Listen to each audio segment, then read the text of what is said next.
Indian ടീമിനെ സംബന്ധിച്ചിടത്തോളം ഇത്തവണ സെലക്ഷൻ കമ്മിറ്റിക്ക് മുന്നിലുള്ള ഏറ്റവും പ്രധാനപ്പെട്ട വെല്ലുവിളി പ്രതിഭാ ധാരാളിത്തം തന്നെയായിരുന്നു. ഒന്നിലേറെ താരങ്ങൾ ഓപ്പണിംഗിലായാലും മധ്യനിരയിലായാലും എല്ലാം തന്നെയും ഓരോ പൊസിഷനിലും കൂടുതൽ താരങ്ങളെ അവർക്ക് പരിഗണിക്കേണ്ടി വന്നു. എന്തായാലും ഞാൻ ഈ 15 അംഗ ടീമിനെ പറയാം. സൂര്യകുമാർ യാദവ് നയിക്കുന്നു, ശുഭ്മാൻ ഗിൽ വൈസ് ക്യാപ്റ്റൻ, അഭിഷേക് ശർമ്മ, തിലക് വർമ്മ, ഹർദിക് പാണ്ഡ്യ, ശിവം ദുബെ, അക്സർ പട്ടേൽ, ജിതേഷ് ശർമ്മ, ജസ്പ്രീത് ബുംറ, അർഷ്ദീപ് സിംഗ്, വരുൺ ചക്രവർത്തി, കുൽദീപ് യാദവ്, സഞ്ജു സാംസൺ, ഹർഷിത് റാണ, റിങ്കു സിംഗ്. ഇതിൽ അപ്രതീക്ഷിതമായ വലിയ മാറ്റങ്ങളിലേക്ക് ടീം മാനേജ്മെന്റ് കടന്നിട്ടില്ല. കാരണം അതിന് പ്രധാനപ്പെട്ട കാരണം ഒരു വിന്നിംഗ് കോമ്പിനേഷനിൽ ഏതെങ്കിലും രീതിയിലുള്ള ഒരു പരീക്ഷണത്തിന് ഈ ഘട്ടത്തിൽ ടീം മാനേജ്മെന്റ് മുതിർന്നിട്ടില്ല എന്നുള്ളതാണ്.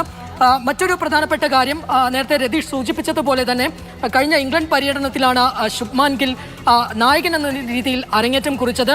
ആ പരമ്പരയിൽ മികച്ച രീതിയിൽ പ്രകടനം നടത്താനും അദ്ദേഹത്തിന് കഴിഞ്ഞിരുന്നു. അതുകൊണ്ട് തന്നെ അദ്ദേഹത്തിന് വേണ്ടി ഏറ്റവും അധികം വാദിച്ചത് പരിശീലകനായ ഗൗതം ഗംഭീർ തന്നെയായിരുന്നു. അദ്ദേഹം ഈ സെലക്ഷൻ കമ്മിറ്റി മീറ്റിംഗിന് തൊട്ട് മുൻപ് വന്ന റിപ്പോർട്ടുകളിലും അദ്ദേഹം ഗില്ലിനെ ടീമിൽ ഉൾപ്പെടുത്തണമെന്ന വാദം മുന്നോട്ട് വെച്ചിട്ടുണ്ട് എന്ന തരത്തിലായിരുന്നു റിപ്പോർട്ടുകൾ. അത് ഏറെക്കുറെ ശരിവെച്ചുകൊണ്ട് ശുഭ്മാൻ ഗില്ലിനെ ടീമിൽ ഉൾപ്പെടുത്തിയിരിക്കുന്നു.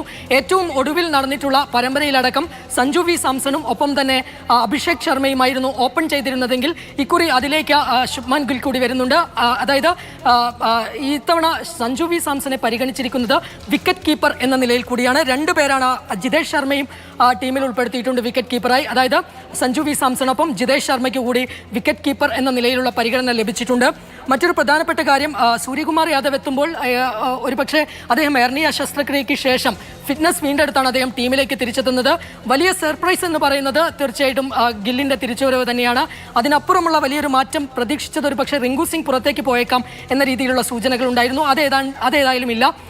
ഒരു ഘട്ടത്തിൽ പോലും അഭിഷേക് സിംഗിനെ മാറ്റിക്കൊണ്ട് ഉള്ള ഒരു പരീക്ഷണത്തിന് ടീം മാനേജ്മെന്റിന് മുതിരാനും കഴിയില്ല. കാരണം അവസാനം നിരവധി പരീക്ഷണങ്ങളുടെ സാധ്യതകൾ പ്രവചിക്കപ്പെട്ടിരുന്നതാണ്. സാധാരണ ടീം അനൗൺസ്മെന്റ് വളരെ പ്രധാനപ്പെട്ട ടൂർണമെന്റ്, ഇപ്പോൾ ഏഷ്യ കപ്പ് പോലെ വളരെ പ്രധാനപ്പെട്ട ടൂർണമെന്റ് വരുമ്പോൾ അതിന് മുന്നോടിയെ ആർക്കൊക്കെ സാധ്യതയുണ്ട്, സാധാ പട്ടിക എപ്പോഴും ചർച്ച ചെയ്യപ്പെടുന്നത് അതിന്റെ തുടർച്ചയുള്ള ചർച്ചയായിരുന്നെങ്കിൽ ഇത്തവണ പ്രതിഭാ ധാരാളിത്തം എന്ന ഒരു യാഥാർത്ഥ്യവും നമ്മുടെ മുന്നിലുണ്ട്. അത് അഭിമാനകരവുമാണ്.